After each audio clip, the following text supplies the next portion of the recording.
Tonight's session is about cultivating mutually beneficial leasing opportunities with neighbors, people in your area. And we have Pete Lannan from Livingston, who has been pretty creative on picking up some lease ground to graze. And then we have Eddie McCauley and Mark Suta from Shelby.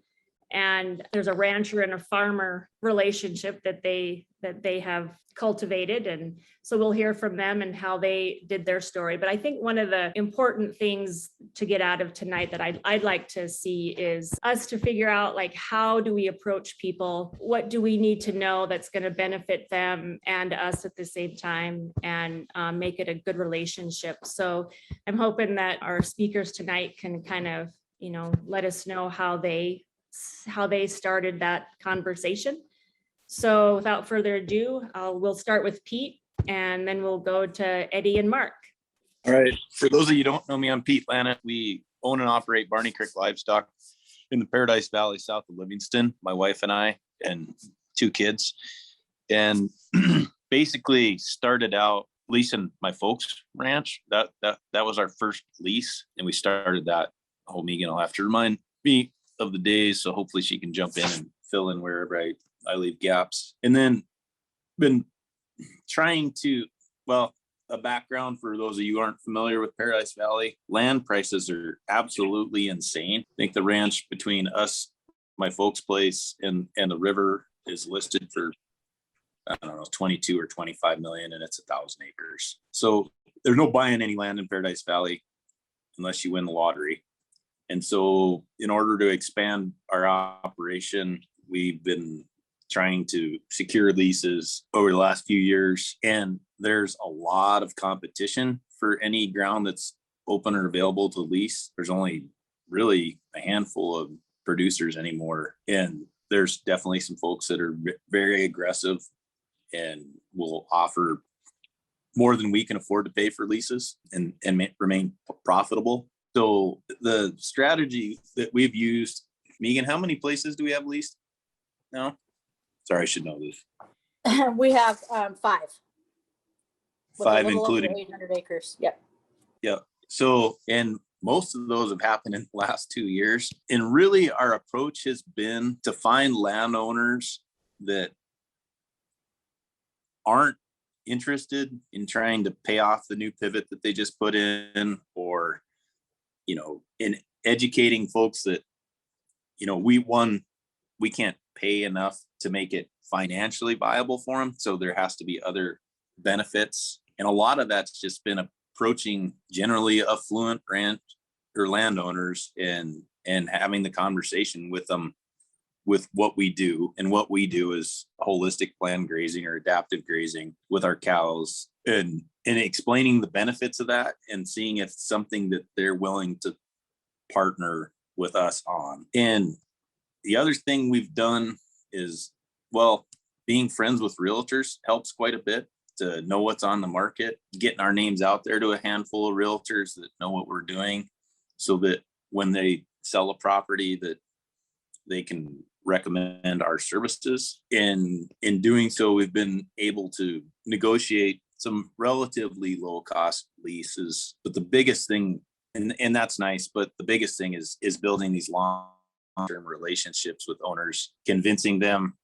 to invest in some infrastructure. I mean, our basic model is that anything that's portable, we like high tensile fence, above ground water lines, anything that we need to implement our grazing program is owned by us and installed by us. And if the landowners kick us off, we take that stuff with them. But, permanent infrastructure like winterized water tanks, et cetera, we've been fairly successful in talking to the owners and saying, hey, this is a long-term investment for you.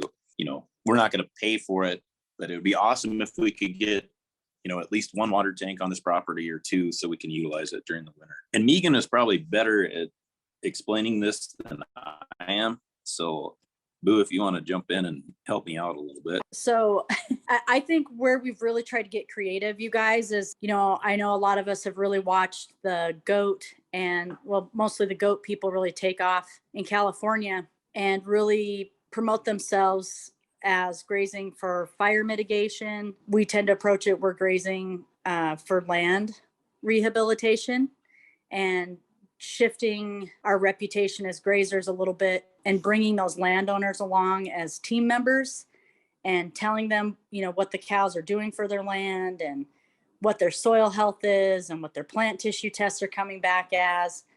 Some of our landowners don't really care, but some of them are really into it, because the way I look at it is they are advertising for the job that we're doing for the land. And so even if they don't have cows, they may go to a party or something, and then they're talking about, wow, this is what people are doing with cows here. And then some of those affluent landowners are like, well, we don't have anybody grazing our place because we didn't want cows.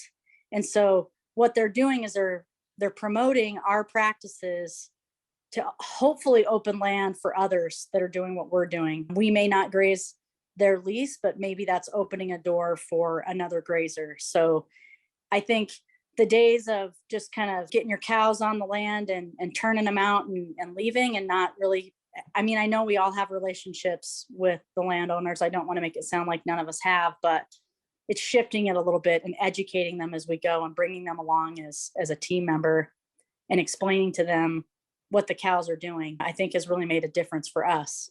Well, and I think there's an accountability factor in that relationship, letting them into what we're trying to do in our management and having them watch, and explaining, okay, this is what we're doing here. And this is what, we expect to see this come in spring, and we're going to bale graze here on this little piece. And I want you to watch, this next couple of years, these spots, and, providing them with that information, that monitoring, and they get, some of them, like Meagan said, get really into it. And some of them are just happy to have cows there. But a lot of the places that we've picked up for leases are properties that have not been grazed for a couple decades in a lot of situations. A few of them had, and I don't know if this is because we're doing things well or what, but we've actually had people come and find us and be like, hey, would you be interested in grazing our property? And some of those situations don't work out because it doesn't make sense for us, but trying to point them in, to another rancher that's doing something somewhat similar, that maybe that would fit for their operation. So that's been good. Meagan is also the one that, so I usually do all the numbers and figure out, that what's going to be profitable, what we can pay for a lease in terms of overheads and how much labor it's going to take and how much that's going to cost us, and do all the numbers for that. Meagan's the one that comes in. She's like, well, how about you pay us? Or how about we just graze your property for free? And honestly, I think we have at least one landowner that would do that. But what we've agreed upon as a lease payment is that we pay for the power to run their pivots. So they're not out that money to run their pivots, and then we manage the irrigation, manage the grazing, etc. It's a win-win in that regard. So I'll probably just stop there if that's okay, Holly, and then leave it up for questions after everybody gets a chance to talk. Thanks, Pete. So Eddie and Mark, do you want to explain your situation? And then I did forget, I do have Korey Fauque on.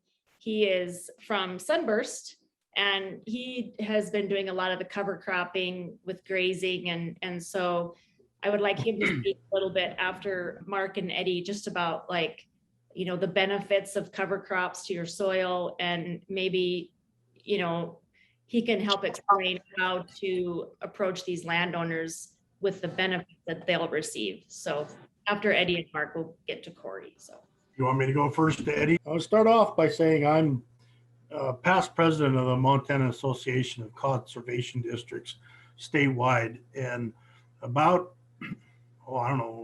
8 years ago, our conservation district got a grant to do a 5-year study on soil health, and basically in a rotation.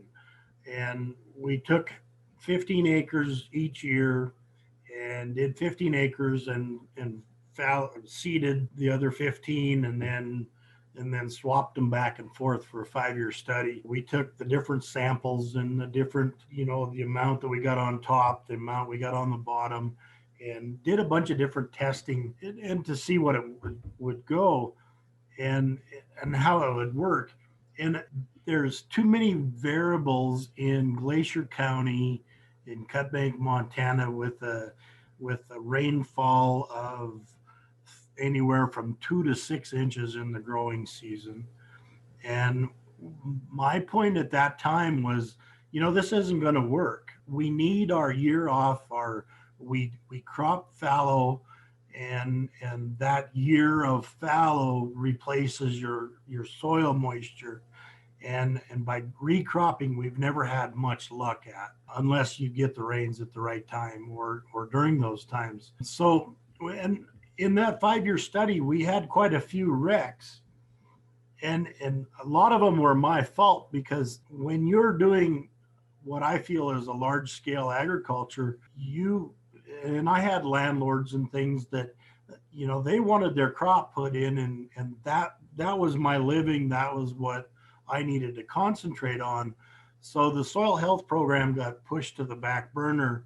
So late May, early June, when we got done seeding our normal crops, then we would go take the time to put in the soil health.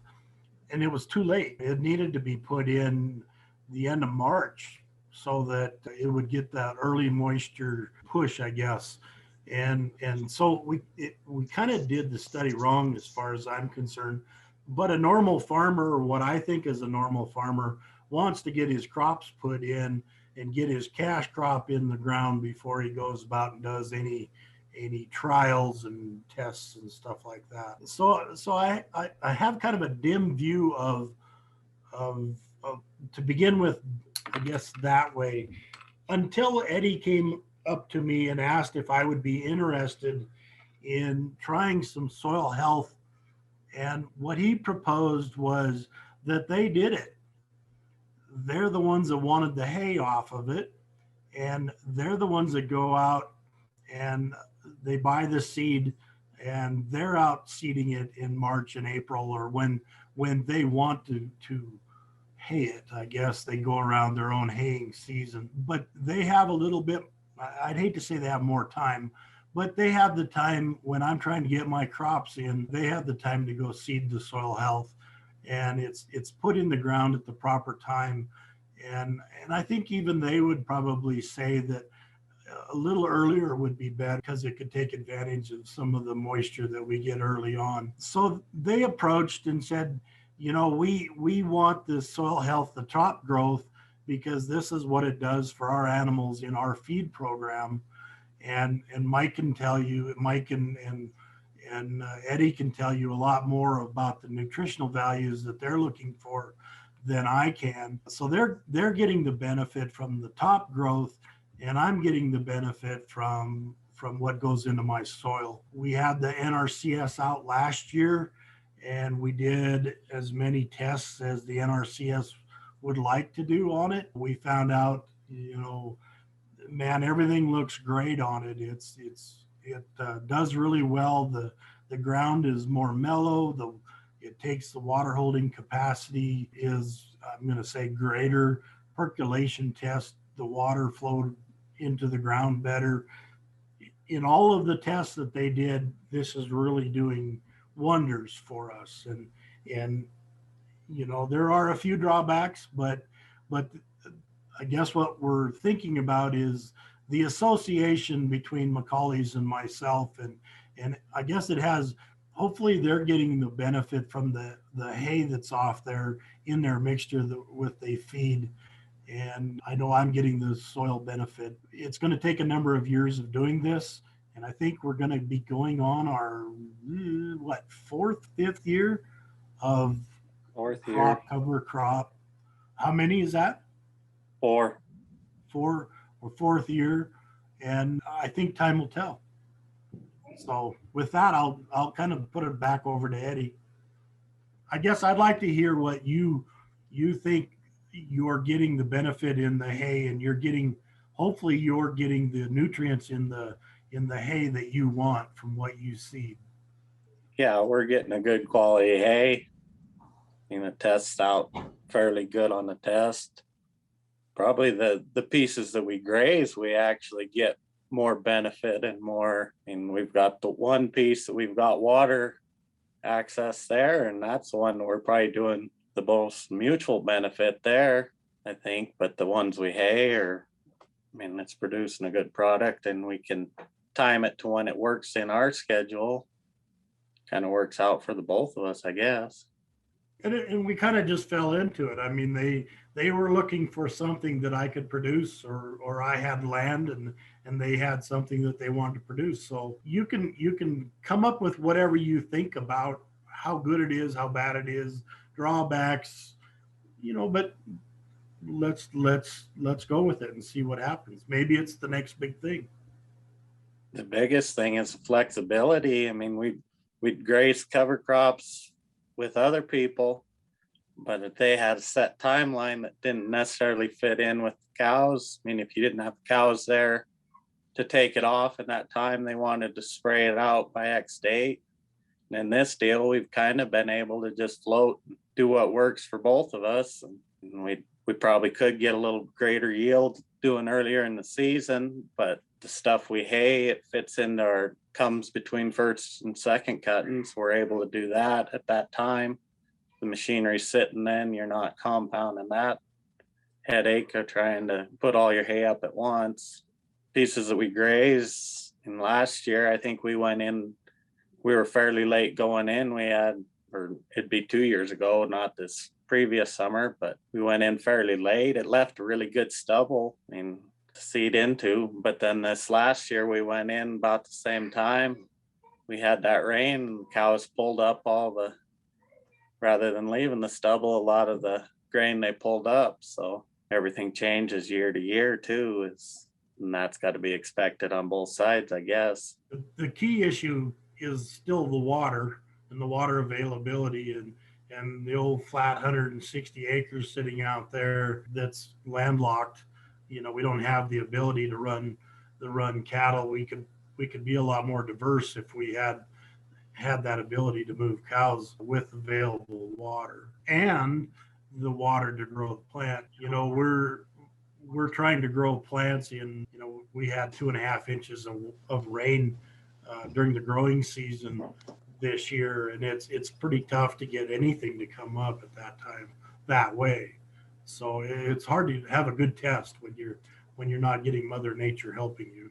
But even in this year, I think our cover crop, as far as the hay we took off that one piece we've been doing continuously, the hay out yielded 2 years ago on the first cycle. Yep. And I don't know, I kind of take everything as an experiment, whether it's not necessarily whether you're going to make money when you do things like that. It comes down to maybe what's right. I saved a spray operation by them having hay. So I saved, anywhere to $10 an acre by not having to spray that chem fallow. We pre-sprayed it before they seeded it, but I didn't have to do the second or potentially third time over. So cost wise, it's kind of tough to figure out. I can figure out yield loss and I can figure out different things, but actual amount that I'm saving, that's not the point really.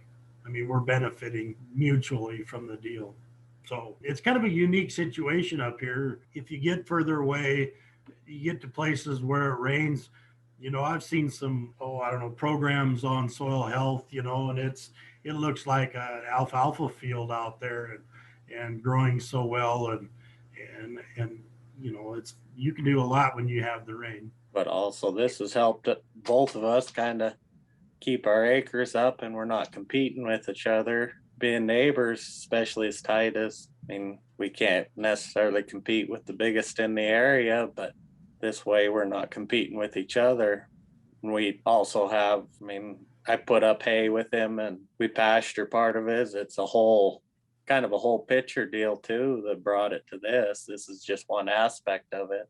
So, it's good to have neighbors, and it's good to have the working relationship. And it started, that started quite a while ago. They're haying 600 acres of CRP, came out of CRP 5-6 years ago. And it still has fairly decent alfalfa on it. And they've started haying that, and it has kind of come from that point on. We've tried to do what we can. And it comes down to it's a market.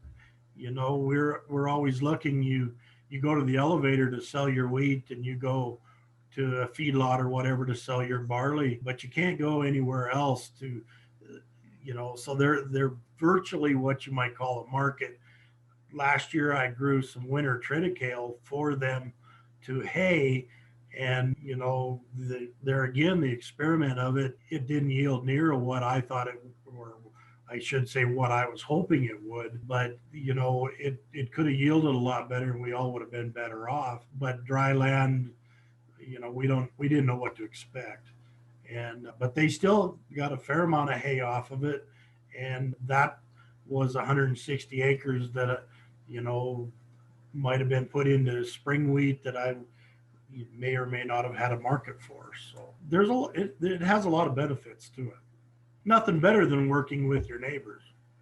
That was kind of a quick overview, but you know, and we could talk for hours on, you know, crop loss compared to summer fall crop, and you know, but it's all part of it.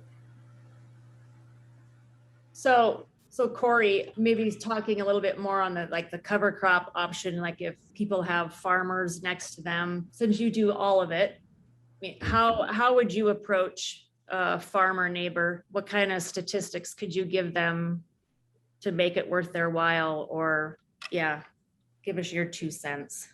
Yeah, so there's multiple things kind of coming down the pipeline that'll make this easier to do, right? I think the carbon credit thing's coming, and the cover crop thing ramps up the soil carbon, no doubt, faster than cropping it. And so that's a benefit, I think, to a neighbor. First off, is that they're going to be pushing a lot more cover crops, and somebody's going to have to either graze or hay most of this, and grazing it certainly works better from a soil health standpoint, I think. So what we're doing is kind of keeping track of like what we're getting for AUMs off of this stuff. And if somebody took yearlings, if you had a neighbor come over and throw yearlings on cover crop at the end of July when everything else is brown, they're probably doing like a pound a gain per day out on the grass, and you could get probably 3 pounds out of the cover crop. And so we kind of look at it the other way around, right? Like it should be worth more per acre on a lease on a farmer's side than some crappy grass that we're stuck grazing the other way around. And so I guess there's just different ways to look at some of these things.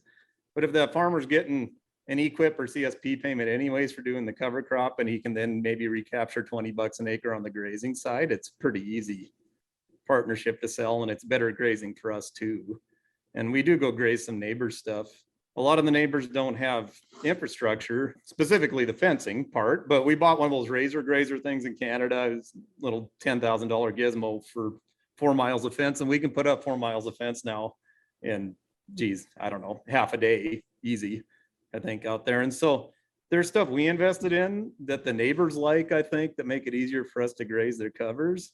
But then on the flip side, we do better because our cattle are gaining better when they're out on that stuff too. So does that kind of make sense? And then I think long term, there's going to be a big push towards not fallowing anymore. This is kind of a good middle ground between the fallow and the cropping everything for some of these guys, where you can kind of let that ground rest, but you're going to recapture some payments on the carbon that you're building in there and stuff too. So I don't know, like Mark said, this area is very different because we're maybe dealing with a ton to 2 tons an acre of stuff on this cover crop, where down on the Paradise Valley, it might be 8 tons, right? And so, but it's different. It's just all a matter of perspective. And the other thing around us is there's a lot of water development that needs to be done, but there's a lot of EQIP money now for water development. Like on our own farm, they're going to pay a good portion of putting in like 14 tanks and like 15,000 miles of pipeline.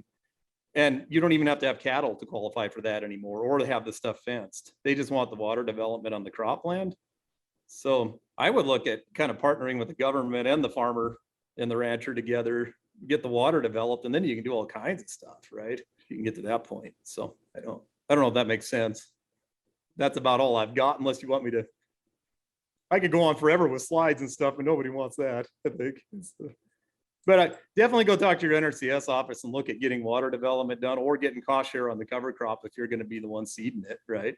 Because I think a neighbor with cattle would gladly come over about the middle of July this year if it's as dry as it looks to go graze cover crop versus the grass anyways. So we do have some issues with some nitrates and some prussic acid. We've had a few calves that we've lost out in there on that situation, but once you lose a calf or two, you just get them off of there. That's sort of what we found, and that sort of hasn't been a big issue anyways there. And I guess the only other thing I could think of that could be kind of a wreck is if you seeded that cover crop and they got in there too early and you didn't have much organic matter underneath there and it rained a bunch, you could really kind of probably piss the farmer off that way.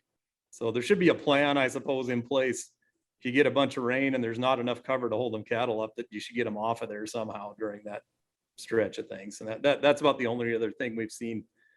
We have screwed some ground up early in the spring where we put cattle in on cover crop or winter triticale we had seeded, we let them back in there to start grazing. And it's like right when that frost is coming out of the ground, and you can get some pretty decent compaction if you do that stuff. So just from a partnership standpoint, that wouldn't be too good. It's on our own land, so if we screw it up, I guess it is what it is, right? But that, yeah, I don't know. I mean, I'd be glad to help anybody get pointed in the right direction with the NRCS programs or EQIP or stuff like that. If you want, that sure helped us a lot anyways. And I think that's all I have. So. Awesome. Thank you, Korey. So I'll just open it up to questions, but just turn your mic on and ask. And then if I just turn your mic back off when you've done asking your question, that would be awesome. This is Butch. Yeah, I guess several. Well, maybe I should start out first with Pete and Meagan. I guess it just impresses me that in the land you're in down there, that you can come in and make cows a viable concern, and the soil improvement part of it and all that, instead of having a bunch of people that have no use for cows whatsoever. They screw up the environment and all this kind of stuff that we are putting up with in a lot of places. So I guess it warms my heart to see you in there utilizing this land that in a situation where you'd never be able to make it pay yourself, but when you got the right people that own it and you can sell them on the idea of improving that land instead of just letting it lay there and go to weeds or a fire hazard or whatever. So I guess, I think you're doing something really, really useful there, other than just what you're doing for yourselves. Maybe you'd like to comment on that for just a second or two.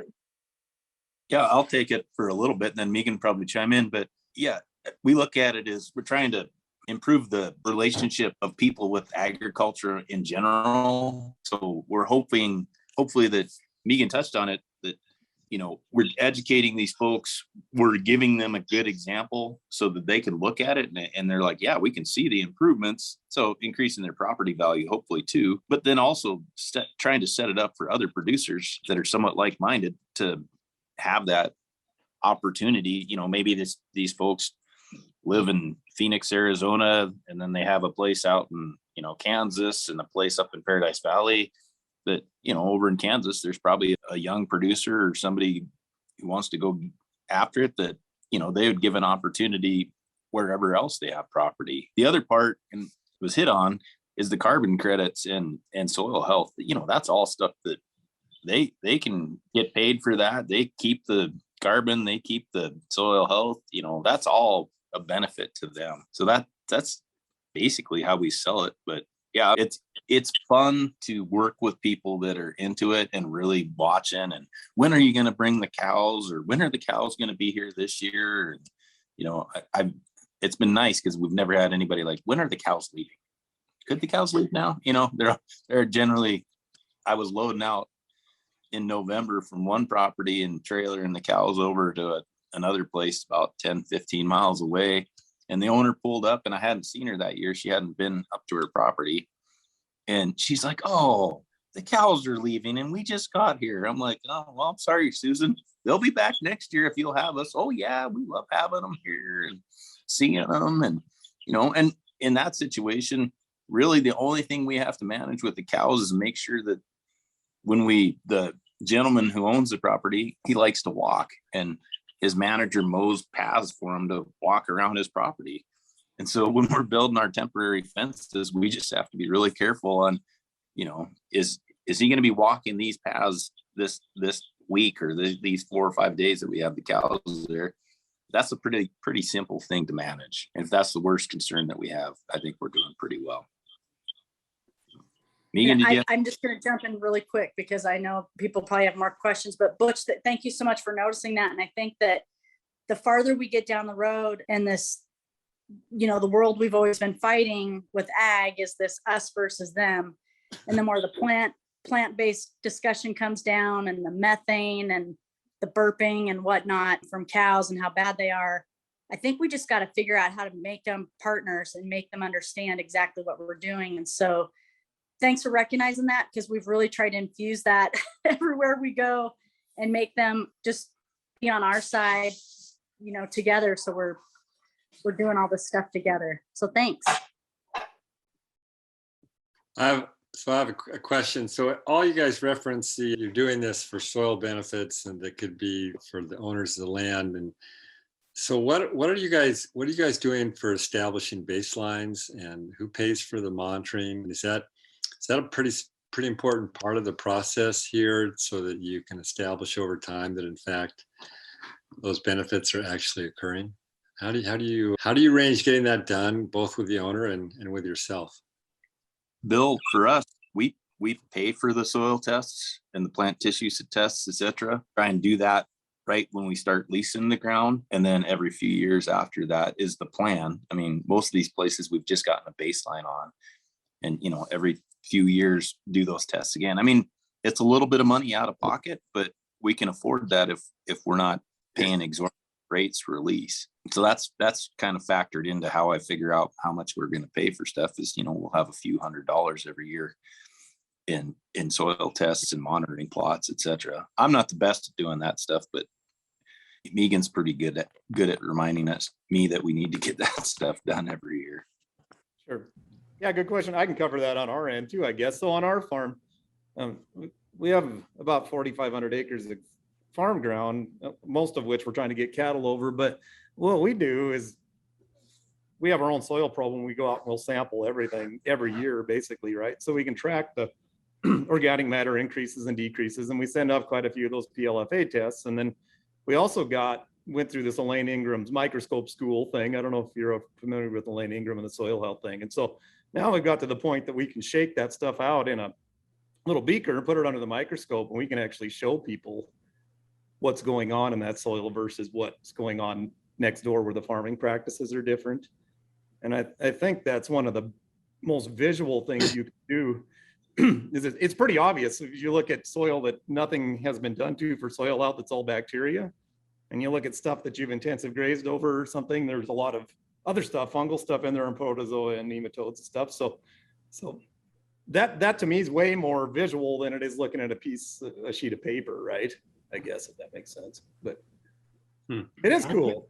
I pay for my soil tests simply because I want to know what fertilizers or what nutrients I need to put on for the next crop. Not necessarily, so you may or may not see on a soil test what exactly peas do for nitrogen. They talk about the high nitrogen that peas can put down, but it isn't exactly tested. Your benefit will be seen, but it won't come through in a test with natural nitrogen. And so, it just gives me a guideline of how to fertilize for the next crop that I'm going to put in. And we're just kind of doing the same old. To me, with all the meetings and different things that I've gone to, the nematodes and the bugs and the good insects that you have in your ground, that's almost 90% of getting a crop. When they talk about your bare soil and 100 degrees killing all of the beneficial bugs that are in your soil, that's what we're doing wrong. There's, carbon credits and things like that are okay for the green and growing crop, but what you're doing to that soil to have a crop on it that gets that microbial action back together, that'll do more good for the next year's crop than I think anything else will. So we need to, we lost that. Some of that ground's been plowed up for 100 years and it blew away for the first 20 years of those 100. And we're trying to grow back topsoil, and that takes many years. And it's a whole aspect. So if we don't get that activity back in our soil, we'll never have anything. My opinion. So to the farmers again, if it's okay, Holly, another question is, so this is really cool what you're doing, but I'm just curious, it's the benefits seem so obvious to do now that you guys have been practicing it. If you were to say what percentage of the farmers in your neighborhood are excited about what you're doing and they're thinking about doing it too, I mean, how's that community dynamic actually playing out? Well, farmers are very individualistic, and rightfully they should be, because nobody knows their farm like they do. There's quite a number of farmers up here that are trying to do some benefits, soil benefits, some recropping, some different crops going in. We're growing peas for nitrogen, we're growing canola, and we're growing chickpeas. And 10 years ago, that wasn't even heard of, let alone have a market for it. And so there's getting to be more and more different crops for different reasons being planted up here. But it doesn't matter what the crop is, the story is the same. You can crop fallow, and you're using a lot of chemical on the fallow year. That chemical may or may not be available in the coming years. And what are we going to do if that suddenly ends and we don't have that available anymore? I don't think anybody wants to go back to the plow, to what got us in the trouble in the first place, as far as I'm concerned. So I think we're, by benefiting both the rancher and the farmer, we're probably taking a step forward ahead of, there's guys out there that, I'm just going to go plow when we can't buy Roundup anymore. And that may or may not be the best situation.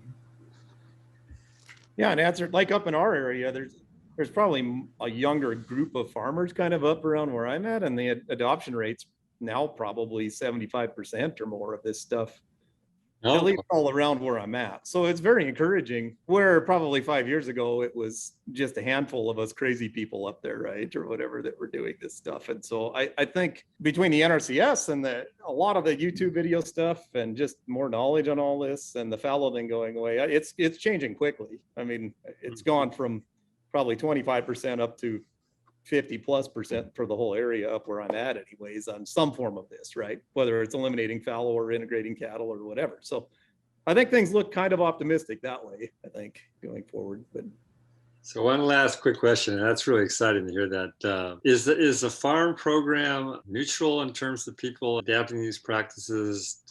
Do you see something needing to be changed with farm policy, or sounds like people are adopting stuff anyway? Is it an issue one way or the other to you farmers? Mark? It is. I think one of the biggest issues is on the crop insurance side, because when you go from fallow to recrop, the recrop yields, like cropping everything in our county, might be 15 bushels for wheat, and it might be 40 on summer fallow, and there's just so much more risk than for the farmer that's not covered on the insurance end.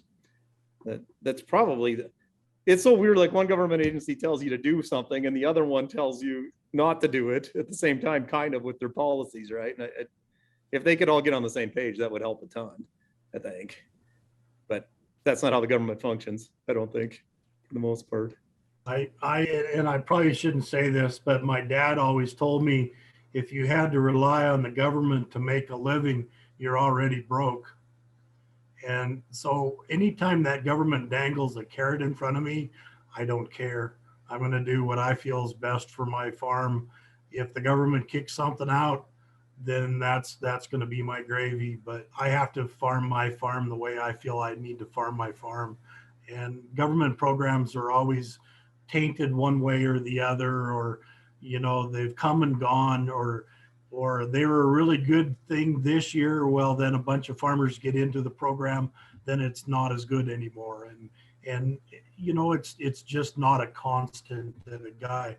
I'm not going to sit in front of this computer to figure out what the government's going to pay me to do this project, when we can just go do it and be happy with that. So that's the way I feel. I'd love for our government to or the NRCS or anybody to come in and say, we have a carbon cycle and we're going to pay everybody that signs up gets X amount of dollars and we can have it to you tomorrow, I'd be right there. But when you got to do a certain plant and you got to do it this way and you got to have it seeded by such a date and you got all these stipulations, I lose interest pretty fast. Cool. Yeah. Well, it'd be nice to have those kind of programs that incentivizes. But anyway, I better shut up here. Unfortunately, now if you turn your blind eye to those programs, you're leaving a lot of money under the table. So now more than ever, you need to have the family member that likes to sit at that computer and find those programs that are available and get involved with them. So I mean, it's part of farming nowadays, and that's not going to go away. Thank you. Getting back to Eddie and Mark, on most of what you're doing, I'm assuming, it looks like anyway, is farm ground cover crop deal, where that you're able to co-op and make use of the animals and the cropland both, because your cover crops, I guess, to do a cover crop, I guess obviously it has to be farm ground or something that's being turned into farm ground. But is that kind of the way it works? And then answer that one. Then I got a question on some of this CRP that you're haying too, and some possibilities there. Most of what we're talking here is the cover crop on the fallow, and we're just using that to the benefit to produce more forage, just basically to supplement the whole picture. We've got in kind of a three-phase mutual dependency between us of pasture, hay, and this cover crop falls into both categories. And we've just found out how to make it work for both of us to get the soil health and the forage that's just up the acres for everybody basically, and eventually it's going to up your production all the way around. Are you trying to drill down on that just a little bit? Are you like, instead of going summer fallow, then you can go with a cover crop? And so basically, is it into production every year then, but some of the advantages of the cover crop help overcome, like Mark was mentioning in there, sometimes it takes that summer fallow to build up enough soil moisture. We all know what that's all about, but does the cover crops let you maybe skip that 1 year that the land has to lay fallow? It can actually be producing something every year if you manage it right. Yeah, hopefully your cover crop shouldn't take quite as much as a full crop. We're probably not doing along the lines of a cover crop. Taking it as hay isn't probably the most correct way to do it, but it offsets the financial end of it. I mean, makes it work for both of us. We're taking that forage off the top. Ideally, it'd be better if you grazed it so your nutrients go back in. Your cow is going to recycle 80% of those nutrients. But obviously some of these pieces don't have any water, or we don't have the water going yet on them. So with the hay in it, we're basically getting that, at least a version of the cover crop in on acres that never would have been touched. And that kind of leads to my next question on the stuff that you're haying, whether it's for Mark or maybe some of your own, but of the CRP that has come out of CRP, the stuff that you're haying, would it be beneficial, do you think? I don't know if you've tried this or not, or been able to, but what if a guy grazed that every third year, or maybe even every other year, to put those, to recycle those nutrients like you were just talking about? Would that be better than haying it every year? I guess is my question. Haying or grazing, I guess. Right, yeah, rather than hay it every year, if it would actually be better long-term if you could graze it every other year, or maybe at least every third year, to get some nutrient recycling back into the soil. Yeah, ideally, if you had your grazing's going to recycle nutrients, your hay, you're exporting the nutrients. Okay, yeah, kind of makes sense, but I wasn't sure. So since you guys have been there, done that, why take advantage of your knowledge. Appreciate it. You know, if you had the hay situation or the CRP that was fenced and water available, you know, then you could make a determination whether you want to graze it or you want to hay it. Unfortunately, you know, hay ground doesn't last forever, And we're kind of getting to the end on some of that we've been haying, and the alfalfa will go out of it. So we're not getting the nutrients in the hay anymore either. So some of those programs are going to have to end, but you can graze it. There's the ability to put a fence around it and graze it. To me, what you don't want to do is go plow it back up. Every time you put a plow in the ground, you lose X amount of years that you help build up in CRP. And they have a statistic out there. I don't have it off the top of my head of what you lose every time you plow that ground after it's been in CRP for 20 years. And the grounds that we've put back into production off of CRP is by far the best ground we have on the farm right now. And we haven't put a plow in it yet, and other than seeding it. So, I guess if you have CRP acres, you have to do what's best for that ranch, whether it's a place to put the cows at a certain time, or there's good enough hay production. But unfortunately, when CRP first went in, they were all 3 grass mixtures, or then it went to a 5 grass mixture. And it had been in for 10 years before they went to native varieties and alfalfa. And, on our place, we didn't put any alfalfa in it.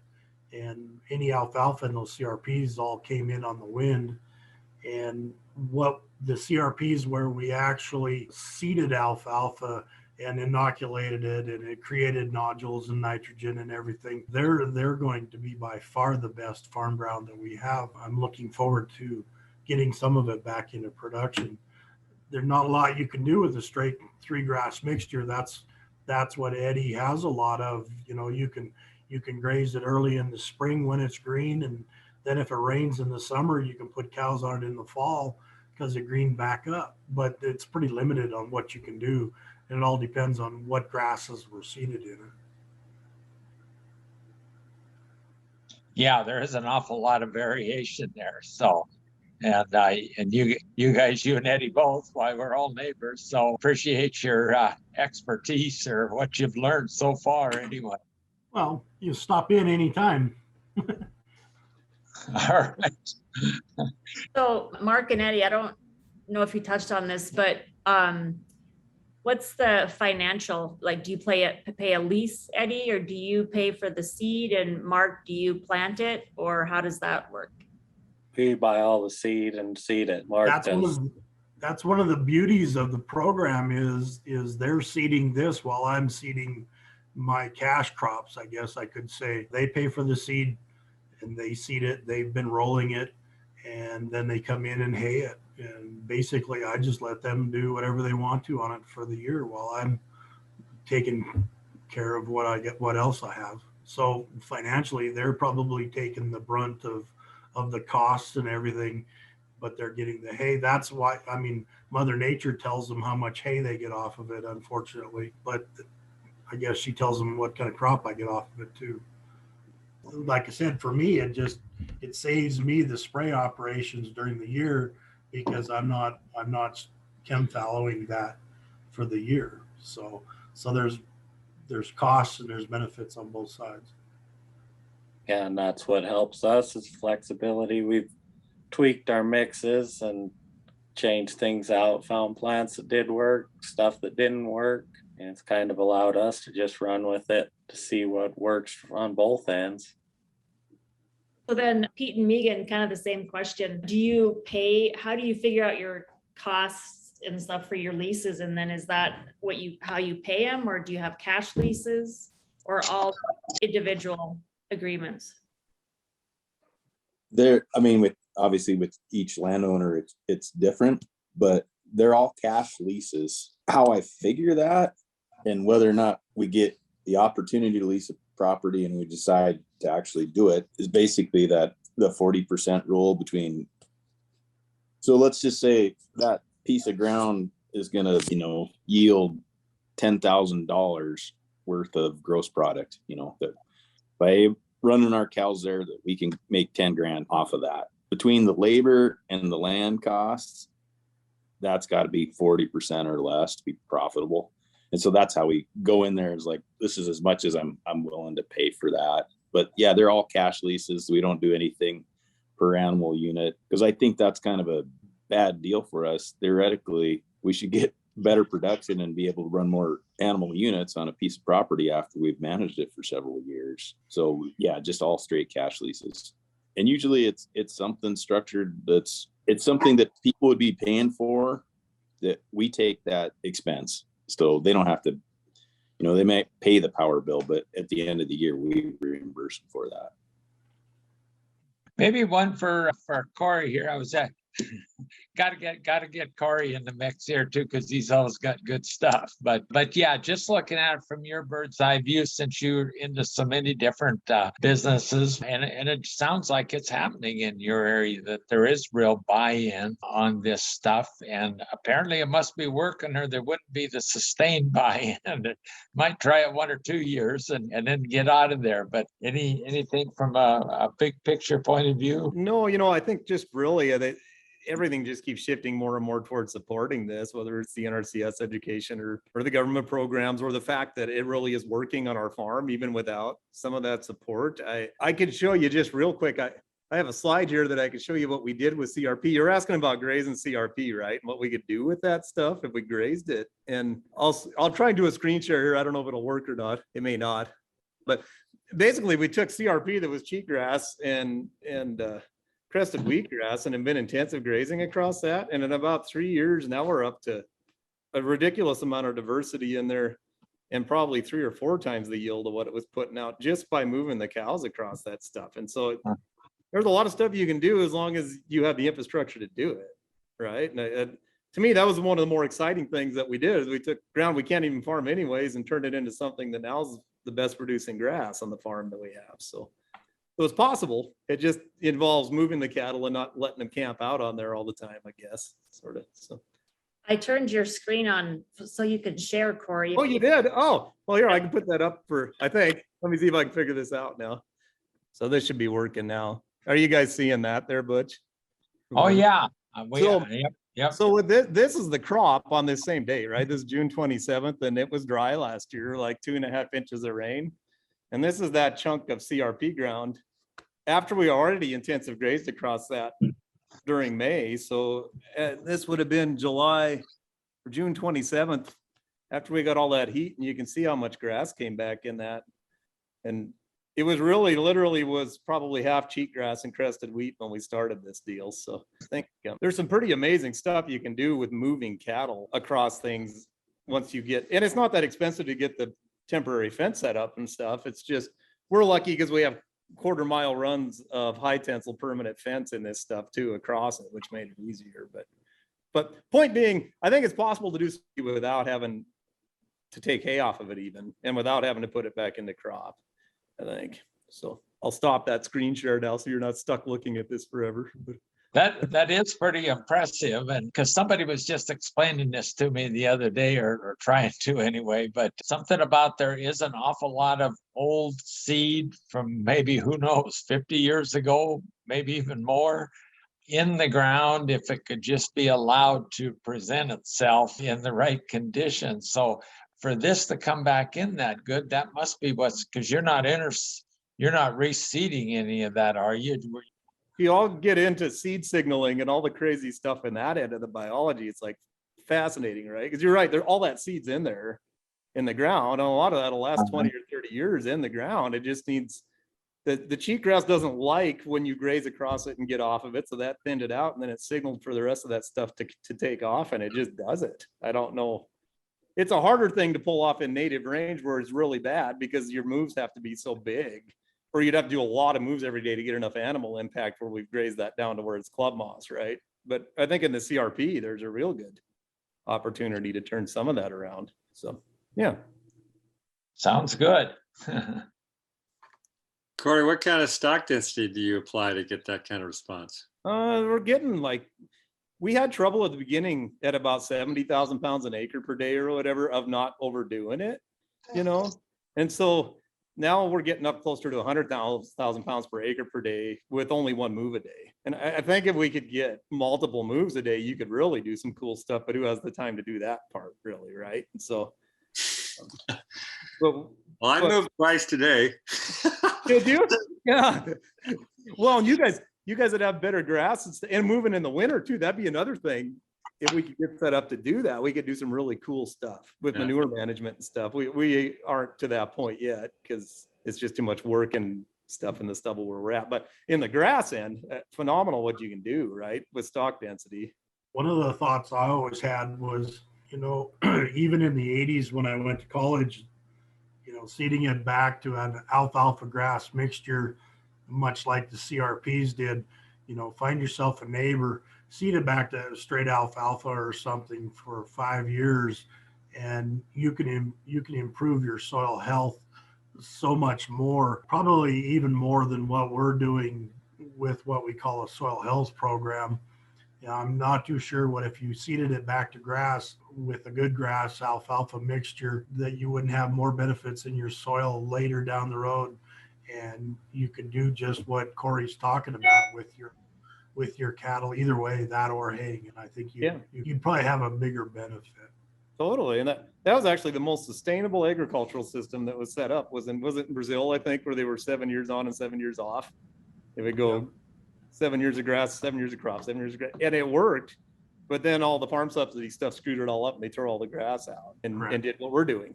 But we're doing some of that. Actually, Mark, that's a really good point, is that we've seeded some of our ground back to grass or intensive grazing it.